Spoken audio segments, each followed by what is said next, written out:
Welcome back to the show. I'm here with Ying Han Cheng, best-selling author of Your YOLO Lifestyle.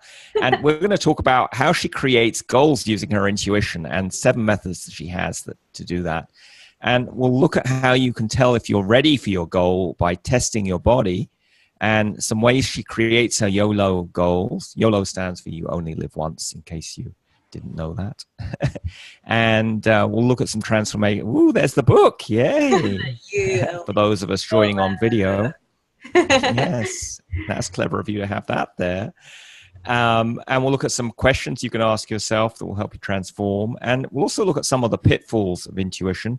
And if we get time, we'll talk about how she took a trip to Peru in order to cure a terrible health illness that she had, and what she learned about herself there. So welcome, Ying Han.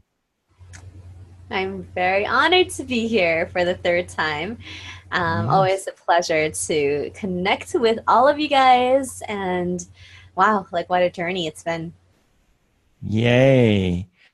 So how can people listening know if they're ready for a goal they have? Maybe they have a big business goal that they want to achieve.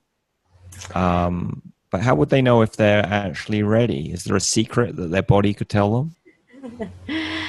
So one of the things that I talk about in my You Only Live Once Life and Business Innovation Style book, and also just like in my programs in general, is about how you can actually connect with your true goal. One of the first strategies that we talk about a lot is about connecting with your goal behind your goal. So a lot of times, like what I find that's a big challenge for people is that they have this huge goal, and then when they get it, actually, like if it's a promotion or pay rise or like, a trip or like meeting their ideal girlfriend and just like wanting to like get married. But like when they get to the other side of it, sometimes they're just like, like what? Like what's like, it doesn't feel as juicy as they thought it was going to be. And so in order for us to kind of know, and a lot of times it's because we went for the wrong goal, or rather there's a goal behind the goal that we don't really know about, that we didn't know that was really important to us. So one of the things that I teach a lot and talk about a lot is about how to find that goal behind the goal. And the best way to do that actually is to actually connect to yourself. And that sounds really woo-woo. That sounds like, whoa, like what am I connecting to? Like what part of myself am I connecting to? And this is a lot about what you talk about, Michaela, which is about like your intuition, right? You're connecting not only spiritually to your goal, you're connecting physically to your goal, you're emotionally connecting to your goal, and you're also intellectually and mentally connecting to your goal. And that's really giving you a holistic experience of what your goal is. And I don't think about goals as something that is the end point and you only focus on it completely. I also think about it as a process. So the experience of your desired outcome is what I usually call the goal. Determines like how pleasurable this goal really is and this desired outcome really is. So there's a few ways, and every one of those things that I listed has different techniques to do that. So at the end of the call, we'll talk about how you can get there through your emotions, and that's like creating the state that you can get there in.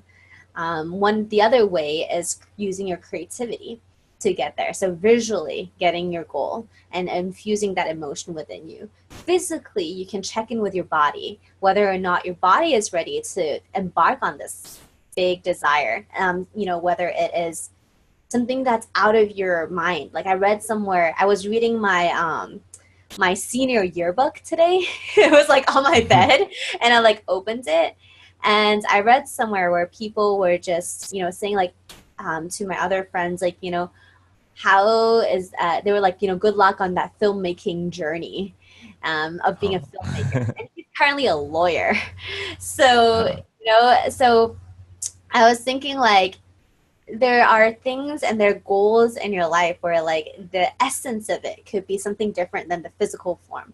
And a way to connect with your goal, I know, which is kind of like why we're talking about this, is to check in with your body right now, like if this goal is still true for you, because a lot of goals are also outdated. Mm. Might be something So from how could we do that? If someone was listening, they have a goal, they want to check if it's really true for them, what would they do? yeah. So if you know how to hear a yes or a no within yourself intuitively, like that's one way to do it. Another way to do it that I've recently been sharing and experiencing is through muscle testing. It's Mm. something that has to do with the weakness in your muscles when something is untrue. So your muscles are made out of, I guess, cells, and then it connects to each other by like little electrical impulses. And so, and it like, and water runs through all of it. So a lot of times you drink water before you do this. And so when you really believe in this statement, and you can do this two ways. One is like holding up your arm and you can push it, someone else will push it down.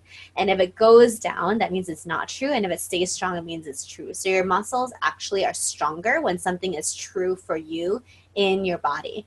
And the challenge is that a lot of times our minds think something is true or not true, but our bodies have a different answer. Mm.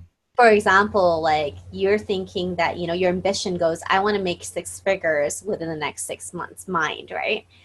But the body may be freaked out. That may be a huge, if you have not done that before, and if you've been having, let's say, 0 to 1K for a few months, and that's the goal you're jumping to, your body might be in shock, and that they might not be on board with this goal, and it will end up being self-sabotaging.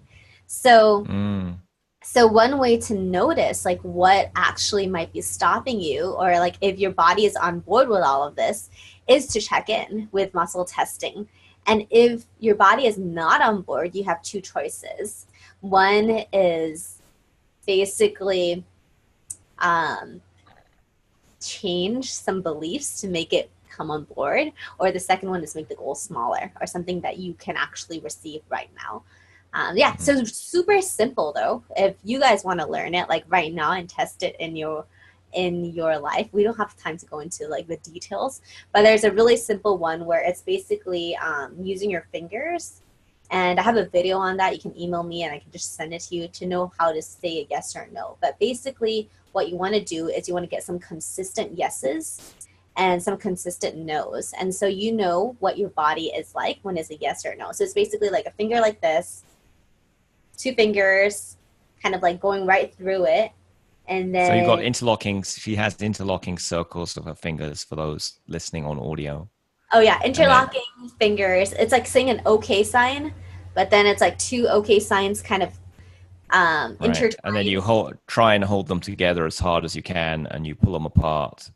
And if you're And thinking about your goal, they either stay together or they don't. yeah, so it's like if my goal, for example, right now is to evaluate whether this client that I'm getting right now is safe, appropriate, and to the highest and best good. I have, like, let's say I have a client in mind that I really want to work with, and is this client is safe, appropriate, and to the highest and best good for me? And then it'll be like yes or no, and that way you can also make decisions much faster, and develop a trust with yourself and your intuition, because this is your body intuition, right? Now, it's interesting you use those three words, safe, appropriate, and for the best good. Can you tell us why you picked those as to what what you're looking for in a client or a Sure. goal? I like to use the word safe, appropriate, and to the highest and best good because I actually have it on a post-it in front of me. That's why I keep referring down. Because I just feel that there's a lot of times where you're doing something for an ulterior motive and for a very selfish reason. And I want, like, the way that I want to run my business and the way that I want to run my community is that it's safe, right? Like the and engagement and the interaction we have is safe. It's appropriate. It's not like offensive, or it's not like it's like one person winning, the other person losing. It's appropriate, like it's comfortable, and then it's the highest and best good of both people, so both will achieve growth. both will, just before we got into this call, Michael was like, to kind of like the highest and best good for us to like receive like abundance, both of us, from our conversation, and you guys too, for you guys to receive the best value from our time together. So I think like it's a way to raise everyone's experience up, and that's a huge value that I have. That's great. That's a wonderful thing to do when you're creating goals. And I would have said, what would it take for this goal to be safe, appropriate, and for the best good of all involved, if I was going to use those phrases. So you mentioned it's important to have a goal behind your goal. Can you give us an example of a surface level goal, and then the goal behind it that you use to make it more powerful? Sure. Yeah. I mean, I'll take the most like simple and most common goal that I hear my clients have, which is to make an X amount of dollars. In a talk that I did last week, right? Like one woman was like, she stopped me in front of like everyone when I was like talking about this part, and she was like, "You know what?" And she was like really like, wait. So he's like, "You know what? I don't care what you say, but money is always going to bring me more happiness." And I mean, I'm like, yeah, like it is, like sure, sure that it can bring you more happiness, but also at the same time, what are you going to actually do with that? Right? Like when you're chasing a figure, like what I've realized, my clients who are chasing like, 7 figures, 8 figures, when they're chasing just a number itself versus a mission, something that they know that they want to contribute or they know that they want to create in the world, the momentum and the power behind, the energy behind that goal is very different. So what do I mean by momentum, energy, and power? I mean by opportunities, the kind of people that you attract into your life who are going to support this goal, because nothing can be done alone, right? Just the deals and negotiations, like the speed in which this goal comes true is very different than when you're just like solely focused on, okay, I want like 8.9865432 like this amount of dollars in the bank, which is not an unhonorable goal either. It's just about optimizing the energy, in that sense. Like that sounds vague, but it's about optimizing your heart and your vision, your body, and your entire community, and the way that you're opening up to the people around you so that you can also recruit people who are also on the same vision as you are. So tell us a bit about saying yes as regards creating goals. Yeah, saying yes is actually the first part about saying to create your goals, right? Like, I mean, long story short, a little story about myself, which is I never used to say yes to myself, right? Like I used to say yes to everyone else around me. I said yes to my dad, right? A lot, because he's like super smart, and I ended up getting 3 undergrad degrees, 1 master's, got onto like front page of like newspapers, and it's all because I want to make him proud. And I think a lot of Asian families, like you have that sense, and not just Asians, right? Like any family, like you have that sense of like you want to make your parents proud, or like you want to make your friends proud, like you really want that. And so you're saying yes to a lot of the things that you think will make society proud of you, your community is proud of, your school, your teachers, the people you respect proud of you.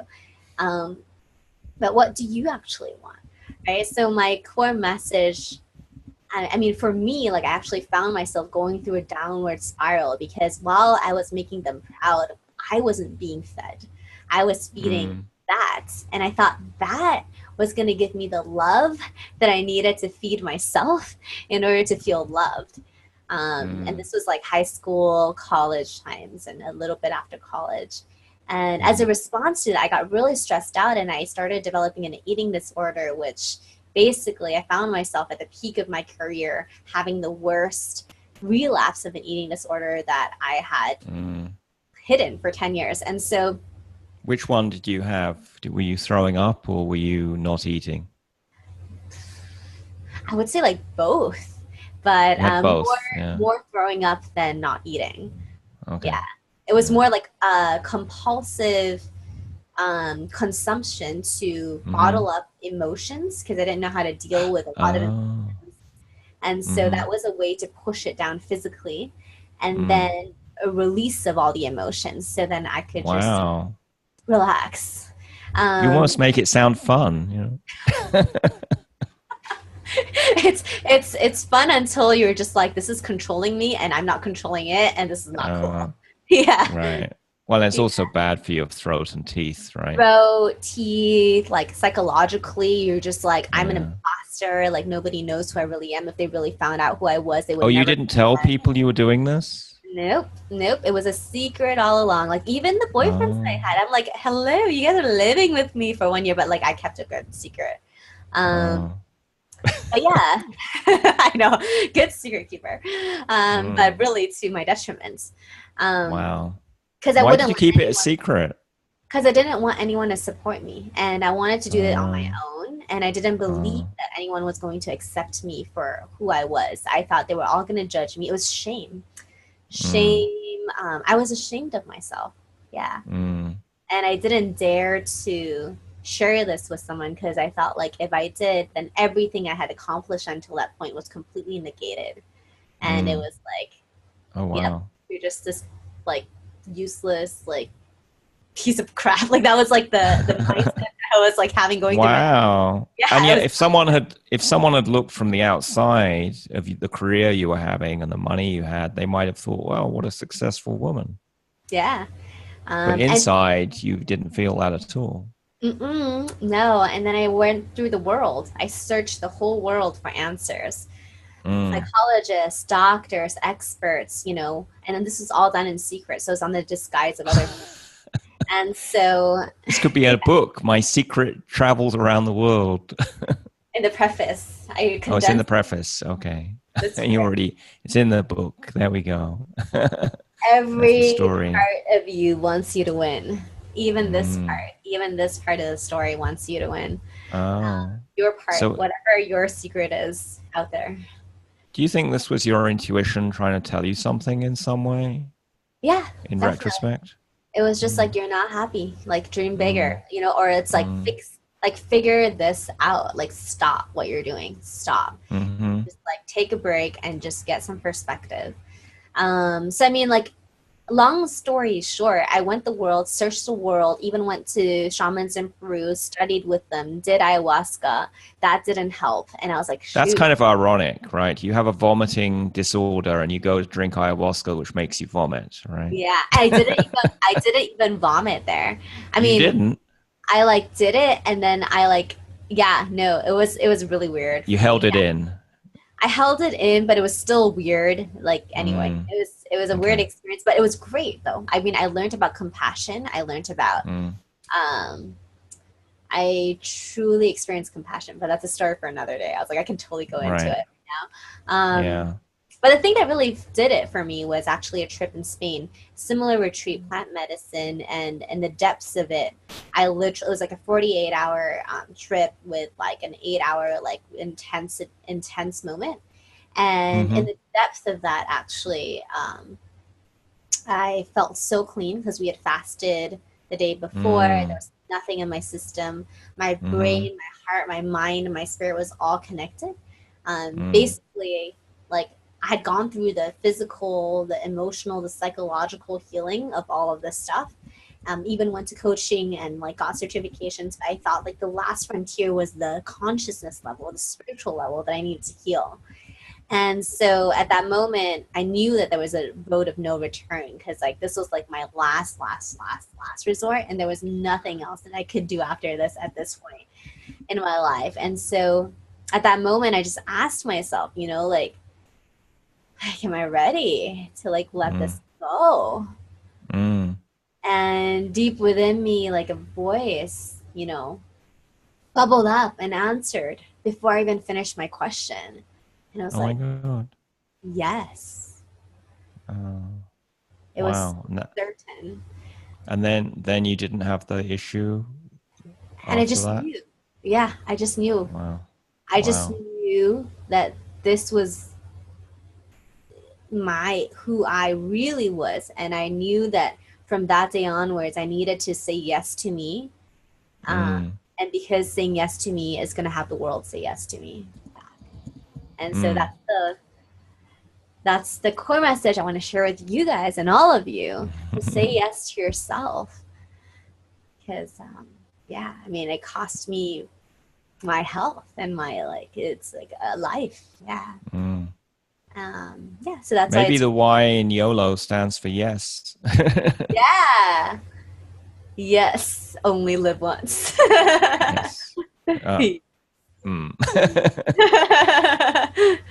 Maybe. But yeah, so when I did start saying yes to me, the world responded. And I find that sometimes when you say yes to yourself in these transitionary periods, and a lot of people do, right? You say yes to a transition, you go on that path and you're like saying yes to yourself, and then you get sucked in to this routine or system or other people's systems, and you got to pull yourself back up and then say yes to yourself again, so you can move to the next frontier before you start getting into the depths of it. So there's nothing wrong with going into it and following other systems and following other ways that people have already done in order to get to where you want to go. But at some point, you need to pull yourself out of it and be like, okay, is this still the direction that is saying yes to me, to you?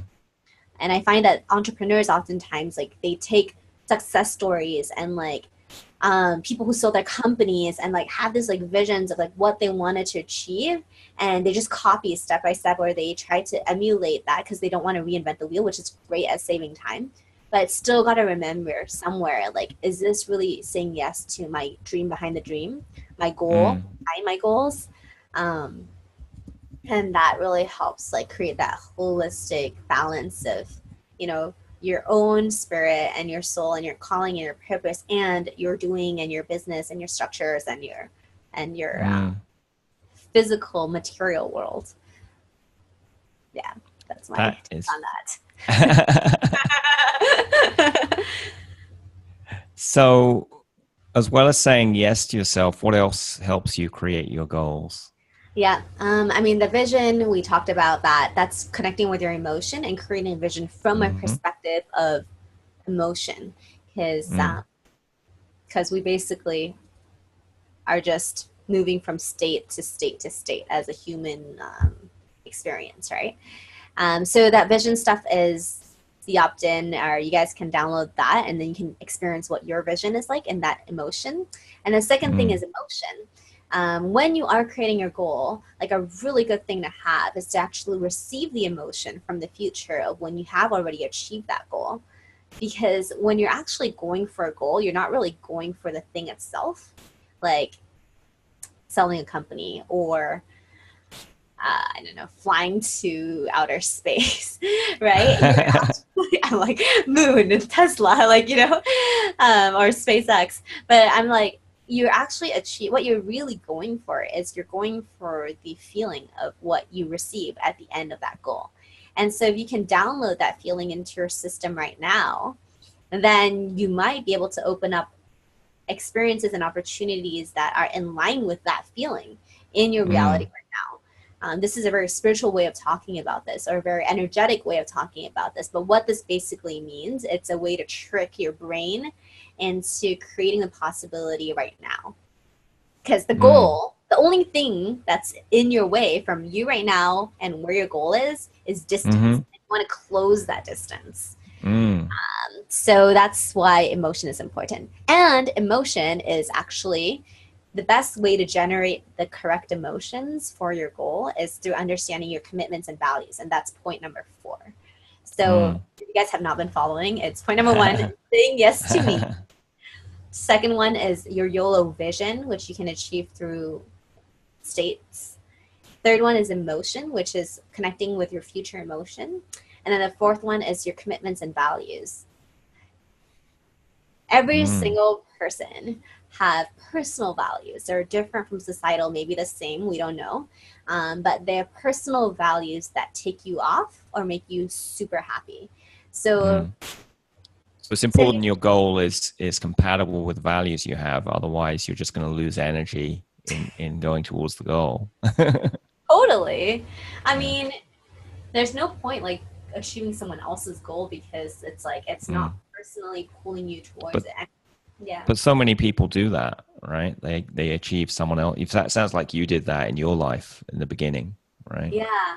I mean, I don't think there's anything wrong about like supporting other people's goals because we're here to help each other and like we can definitely contribute to other people's goals. But what's more important than that is actually honoring our own commitments. And I almost see that, I don't see that I or you or everyone honoring their own commitments as like something selfish, which, you know, I was talking to a really high like, executive a couple of days ago at Teppanyaki dinner, and he was saying that, you know, isn't it really selfish to go for what you want at the cost and expense of other people? And I thought about that and I was like, okay, for you to believe that, that means you must believe that your purpose inherently is selfish. And it costs other people to do that. I mean, he had a really, like, I understand where he was coming from, but the point that I want to make is that when you are focused on creating the best version of yourself and the best version of your purpose and with as much compassion and openness as possible while, you know, keeping in mind that it needs to be practical and honoring your material desires, there is like, it doesn't like, I think like people inherently feel like it's a bad thing. And then that's what makes the downer spiral, or that's what like creates the doubt that creeps in, or the procrastination or the self-sabotage. And you'll never get there if like there's any part of you that believes it's bad, because inherently you don't want to go towards a place where you're feeling like you're a bad person. So the trick to kind of understand like why you're doing that is to actually realize what your values actually are and your commitments, so that it's very clear and pure, like what you're going towards. So commitments, we talk about that in the book. There's a method in which you can find your personal commitments, but usually they're just very simple truths. For example, like someone could be committed to truth, authenticity. Some people can be committed to inspiration, connection, fun, freedom. Michaela, I think you're committed to freedom, yeah? Oh, yeah, I like freedom. It's one of my values. Yeah. Free to do and be myself. Yeah. Or expression. Yeah, some people are really committed to expression. So if you remember the times where you're furious, like so furious in a situation where you're just out of control furious, that's because one of your values and one of your commitments has been violated. And that's a really good memory to go back to figure out like what that value actually was. I love that. So also, you know, it's important to take action on your goals. It's great to do all this spiritual work, but you do have to take some inspired actions on this planet. You do. So the next point, number 5, is actually action. And action has to be inspired, in my opinion, because one of my values is inspired action, inspired connection. So, and it's got to be fun and it's got to be free. So yeah, got to take action. Like every time there's something scary, take action. Every time you're unclear, take action. Every time you're confused, take action. Every time you feel like take action. Just take action, and take action with a good attitude. Not like, oh, I want to like just breathe in and just like. Which movie character was that you were channeling? I don't know. It just came out. Yeah, it was like some goblin in The Lord of the Rings or something. Yeah, the twisty precious one. Which explains why all those goblins never achieved their goals in Lord of the Rings, you know. Oh, because they're just slithering around. They're slithering around, yeah, exactly. Being like gross. Yeah. Totally. They're just too slow and too grumpy. And yeah, like Yes. take action with a good attitude, with your best attitude, like you can totally, yeah, you can totally do it. I know, like, you don't know me, I don't know you, maybe you do, maybe I don't, but like whatever it is, like when you take action, you're just going to feel so good about yourself. And I know you already know this, so just And take then it. what about energy management while you're creating your goals? How does that fit into this? Yeah. So if you're, it's really good. So that's the 6th point, which is energy management. So say yes to you, have your vision, have your emotion, get your commitments, take your action, and then manage the energy in which you actually are creating this in. So if you work every single day, 24/7, hustle, hustle, hustle, which is a lot of people go by that, right? There's so many books on that and so many people who represent that, but you'll get burnt out. And getting burnt out is really uncomfortable. It Dangerous. feels, yeah, dangerous. You could get sick, like really, really, really exhausted. Some people get chronic illness from that. I had Sure. clients who came to me with like 11 symptoms of 11 diseases because she was burnt out, and they just kept showing up. And your body is just trying to tell you, like, alarm bells, like red lights blinking, like something is wrong. Can you please Yeah. pay attention? And so in order to go for your goals ambitiously, because I'm sure, like, if you're here, you're wanting to achieve something bigger than yourself, and to be able to do it at a fast speed, that you're finding enjoyment and excitement in, you've got to manage your energy. And the way to manage your energy is actually to know, like, what in your life actually fills you up with energy. And every form, right? Like in all directions. Is it nature? Is it exercise? Is it social activity? Is it doing something you're scared of? Like, you got to find that optimal.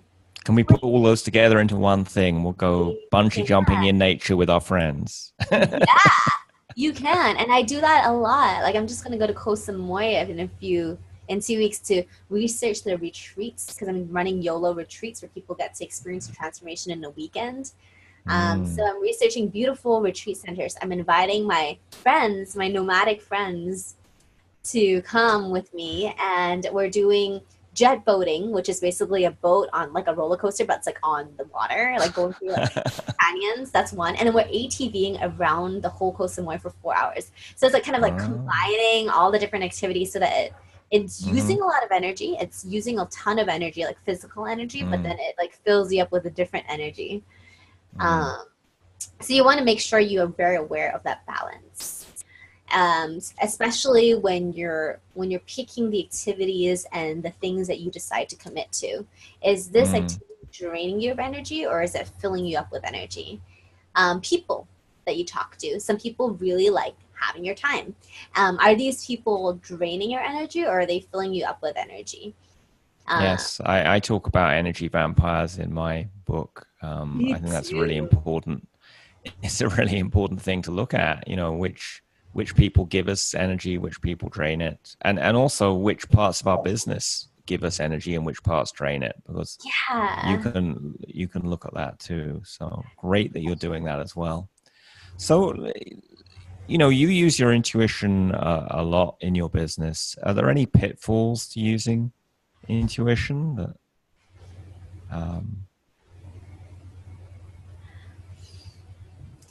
Yeah. I mean, there is like the toughest part about intuition, first of all, is that you sometimes don't know like what is true and what is not. And we talked about earlier on how to test that, whether or not that's true.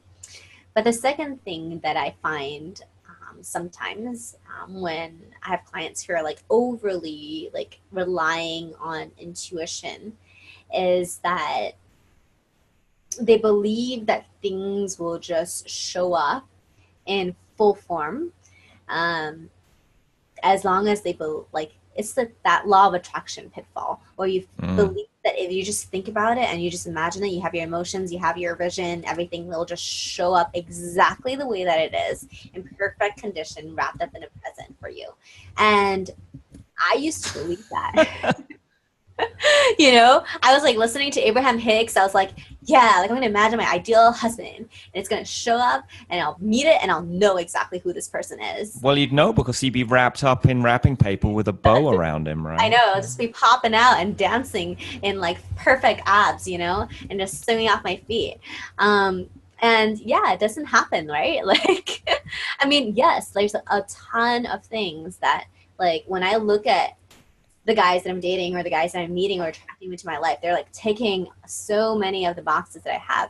But the thing is, you still got to put yourself out there. You still got to talk to people. You still got to take action in order to draw that thing towards you or attract it. As a woman, you have a very powerful attraction energy, which I also talk about in the YOLO orgasm portion, where you can actually just be. You can just who you are, be truly who you are, and you'll notice that people get attracted to you without you needing to go chase or fish or hunt down or hustle or all those kind of actions.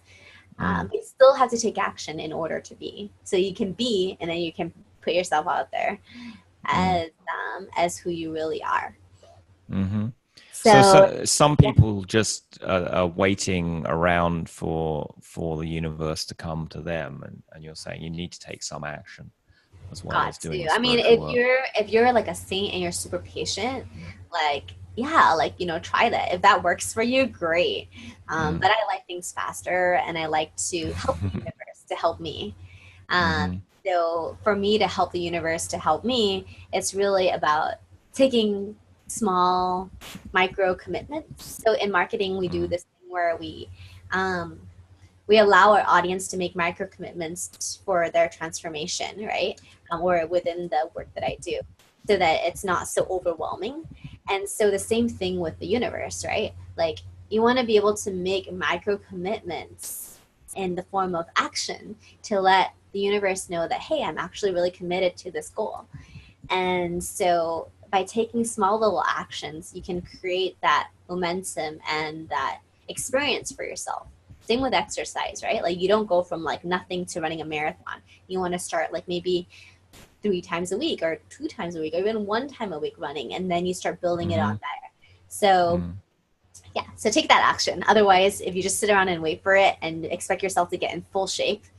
And that would be what some people do. They're waiting for a sign that they should act, right? Yeah. Because they want it to be perfect, or they don't want to be rejected, or you know, they don't want any mistakes to happen. Yeah, they want the plan to be perfect, so they spend all their time planning it, and then by the time like they're finished planning it, the opportunity has left. Yeah. So what are your thoughts on whether it's fate and it's all decided ahead of time, or we're creating our reality? That's an interesting question. Yes, was this question fated to come to you, or did we just co-create it? Oh man, I think there's both. There's a little bit of both in the world. Creation definitely is beautiful. Like creation, you can create anything that you want, right? And you may not like, yeah, but like the thing that you want needs to actually be the thing that you want, because creation works in a way that it's going to give you what you really want inside. So even if you think you want this, but you really want something else, it might give you that something else. And so creation is great. I do believe in creation and creating from the most genuine place that you can be. But fate is also like, you know, like you can call that essence of creation like some form of fate, that you have gotten that idea to create it. But I definitely don't see fate as something that is just sitting there waiting to like lottery ticket you. Like, I don't see fate as that, like, here, get $1 million and then $1 billion and then $1 million. Like, you know, just I don't see that as like something that's very I mean, it could happen, right? Like I do know people who have won lotteries. Like one girl that I met in Bangkok, actually, she won the lottery, and she was in, I think she was working for big corporation, Unilever or P&G, one of those. And then, but then she took the message, the sign, as start my company now because I'm now taken care of for 2 years. I have my runway to do that. And I think that's beautiful. And I thought that that was like the most amazing way to actually use that. And that could be the universe being like, you know, relax. It's like your purpose is really important. Do it. But to wait around for fate to happen is, I like to more control than that. So, you know, you talked a bit earlier about how making micro commitments to the universe and, you know, acting, not expecting your goals to come all at once. You know, maybe they come a step at a time. Tell us, you know, more about that and how you achieve that in your life. How do you achieve that? I can talk about it from in terms of the YOLO relationship, because it's just kind of a topic in my mind right now. And let's say like in the form of your business relationships, right? I can do personal too, but like let's focus on business relationships since we're in intuitive business mastery. Business relationships, like everyone has had bad clients before, right? Like, I mean, just like how everyone has had bad boyfriends or bad breakups or bad girlfriends, like bad relationships, like everyone has experienced bad clients. And if you haven't, like, then I'm really happy for you.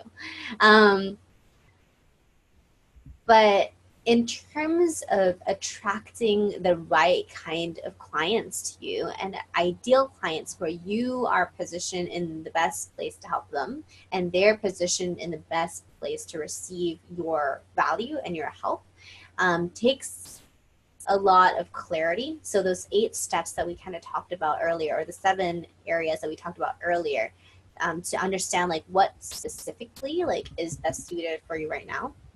And then your micro commitment is actually to be in the state in which you can attract these people. So you got to be ready to attract this caliber of clients into your lives, whether that is a company or if it's an individual. So whatever size that is, it could be also your colleague or a different department if you're working somewhere. Clients, I refer to people you just work with frequently. And so the micro commitment here then is that you've got to step up to become the person that's worthy of receiving that relationship and really creating a co-creative, co-beneficial, win-win relationship with that person. And let go of what voices that are stopping you from doing that. And that's the hard part, actually. Yeah, the letting go part. Don't you think?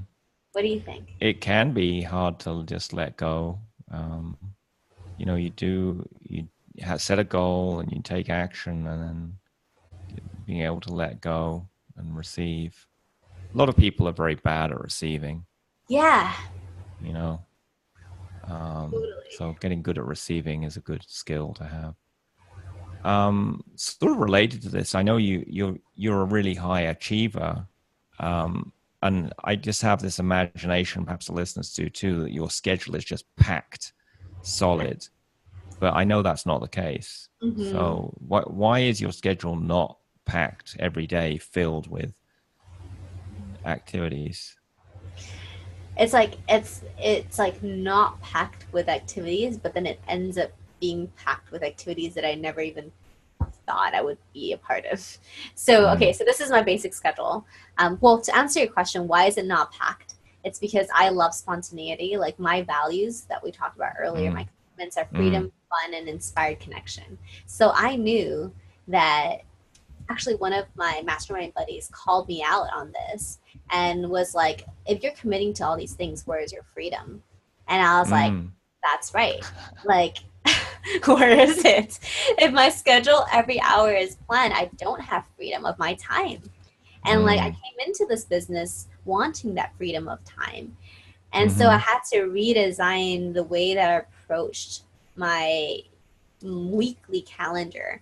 So my clients are only on Tuesday, Wednesdays, and Monday, Thursday, Fridays are just, I have some admin work, some marketing, but mostly it's free, it's open. And it's open for it to be scheduled the week before or even the week of. And I mean, my entire schedule for the rest of the year just randomly filled itself up last week. Koh Samui was not on the map. An opportunity came, I said yes.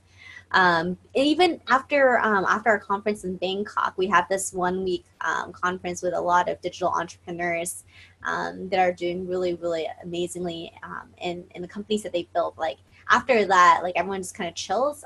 Phuket, like I randomly went there, and another opportunity came along. And then in the 2 weeks, I'm going to Pattaya, and then Paris, and then Eastern Europe. Like all these things just just kind of laid out, and they're just, I have enough room in my life where I can just say yes to certain things. But had I like planned everything out till like February, I would have had to say no to a lot of these things. Yes, that makes a lot of sense. I do leave. I do that with my, I use Schedule Once for my podcast guests, and I don't make available every single day for time slots for that reason. Yeah.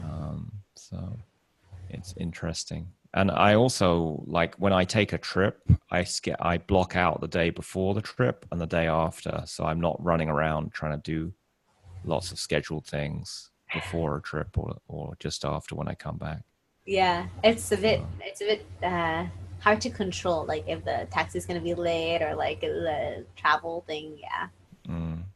So did you have to overcome a mental block to doing that? Because I'm sure a lot of people listening have their own schedule filled with things. Perhaps they'd like to do this. Was there a mindset you had to shift that you felt you were too? I had to shift my job.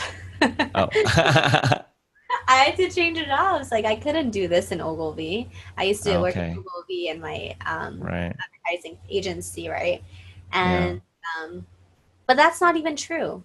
To be honest, like I actually was able to. So the things that were important to me was fitness and social, and I needed to be intellectually stimulated.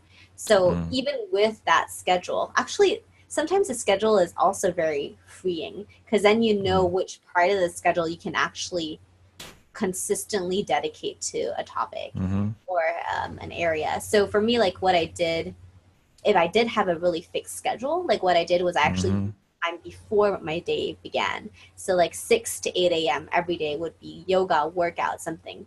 And so that's a new habit that I created. But I knew it was going to happen because I knew I was going to show up at work. So that was a really nice way to leverage structure to achieve your goal. And that was one of my YOLO goals. I wanted to get into shape. And then another part is lunch times. You can always like tag on anything that you do that's like a regular thing, like brushing your teeth or like going to bed. Like you can always tag on things that, tag on that habit and create some new ones around it that are healthier or that are achieving towards your goal. Did you have to overcome a belief that if you didn't have your schedule super filled, you were lazy or a disorganized person? Sure. That when I first started entrepreneurship and I was not like busy, I would feel very that I was wasting time. But now you know that's no longer true. Well, now like a lot of my work is no longer pure execution and implementation. A lot of my work actually is creative, and inspiration and creativity and innovation takes space, like physical space. It's time. Like in order for you to think about a new idea, you have to remove yourself from where you are. Like that's why people go on trips or they experience something completely different. And so when you're constantly putting your head down and like being busy, it's really hard to find solutions to problems because you're in the weeds, right? And so, so that space is really necessary.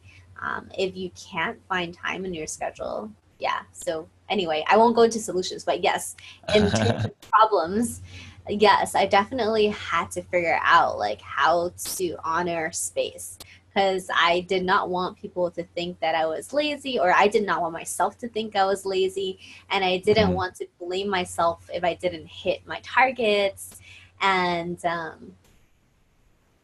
and then I think a lot of my clients also feel that, like, I had one person who was um, always on the go, really, really mm, bright, amazing person, but like always on the go to the point where he was never able to evaluate like his own needs versus answering and saying yes to everyone else. And this kind of goes back to mm, our original point. So mm, when you are busy, like just think about it. Are you busy because you're achieving your goal? And if you are, that's one thing. Or are you like, is your time being given to achieving other things that are draining your energy? Just to kind of bring mm, back some of the concept that we kind of talked about. mm. So you listen to your intuition a lot. Mm-hmm. What do you get out of doing that in your business, that you listen to your intuition? Um, I just feel so much more relaxed.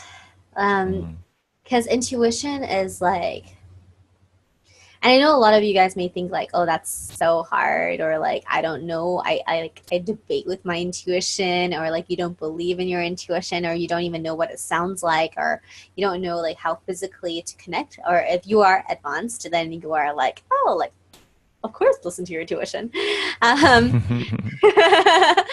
um, for me, like I find that when I do develop the relationship with my intuition and I strengthen that bond, I feel a lot more supported, and I mm, feel a lot more held and compassionate for myself.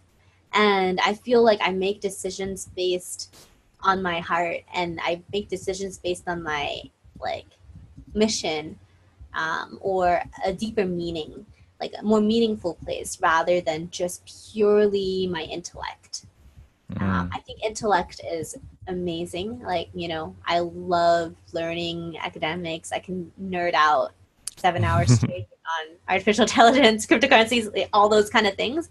But you need the heart and the ethics, you know, to combine it with it. And I feel like intuition is this other layer that kind of just encompasses all of you. And Mhm, intuition is able to kind of, it's your unconscious, it's your intuition, it's that layer that kind of comprehends all these processes that are happening here, and then it has like a very simple answer to give back to you. So mm. I think it's great. It saves me a lot of time and energy when you get into, when you trust it, right? But you've Mm. got to learn and build that relationship, just like a pet, right? You got to build that bond with your intuition until you can trust it fully, or even partially. It's all Mm. okay. So, what would it take to make business intuition used openly by every entrepreneur this year?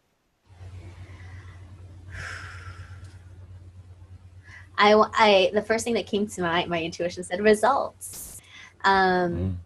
I believe that maybe like somehow have a condensed, immersive experience where people can see results from their intuition, or somehow like develop that bond and have like um,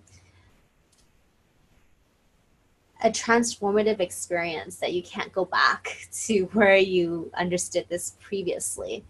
I would Mm. say would really help people understand this concept of intuition. Because I think like when someone Mm. gets in touch with their intuition, like remember the story we talked about earlier when that voice said yes before I said yes, and before my brain could Mm. even comprehend the question, that's when I realized that there was something else in me. And I Mm. find that if entrepreneurs realize that they can leverage even more productivity, even more optimization, even more like power from leveraging that source of intelligence, then and experience that live, then then it would be it would be kind of non supportive not to use it. Mm. That Yeah. sounds that sounds great because, I'm on a mission to get I all know. entrepreneurs using their intuition openly because I they'll know. make more money and they'll be happier and they'll make less dumbass decisions that hurt Yeah. other people on the planet. So great thoughts you got there on that. So if people want to find you online, how would they do that? And then we'll tell them about the gift you have for people as well. Sure. So you can find me on Facebook. You can find me on my website or my Instagram. So that's www.y-age, like YH, stay young forever, y-age.net. All right. And then Facebook is just Ying Han Cheng. Instagram is ying.muse. What I do have for you guys is a couple of things. One is the vision audio. So your best life audio, it takes you through an experience in which it gets you in touch with your biggest visions intuitively and heartfeltly all around. And then it goes through challenges, helps you face some of the things that might come up to stop you. And then it allows you to have a space to write that down. And then afterwards, it will, to capture it. And then afterwards, you also will get some emails and a couple of emails. And then in one of them, you'll have 8 transformational questions, which will then take you through how to crystallize that into an actual action that we talked about. And then another offer that I have, which is also free, is a call.